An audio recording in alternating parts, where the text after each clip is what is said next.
Uncha-munchasini choyni ichirib yuboraman degan Kardinar balon qoraytiradiganni necha kilometrgacha bardosh berishini hozir sinab ko'ramiz.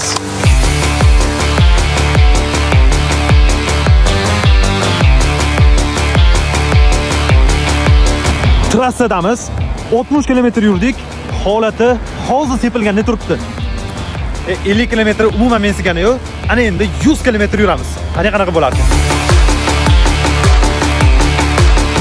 Voy qatliga kelib ketdik. Voy mana Perevaldamiz.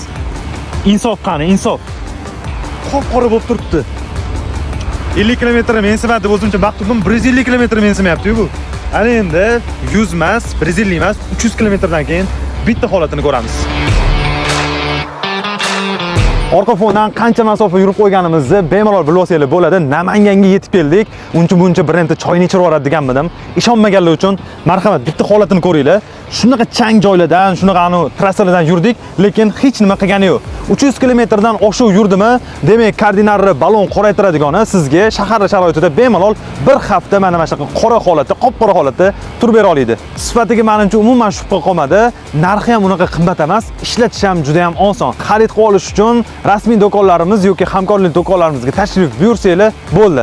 Narxini bilish uchun bo'lsa, kommentariyada balon so'zini yozib qoldiringlar va unutmanglar, Kardinar sifatni haqiqiy qadrlovchilar uchun.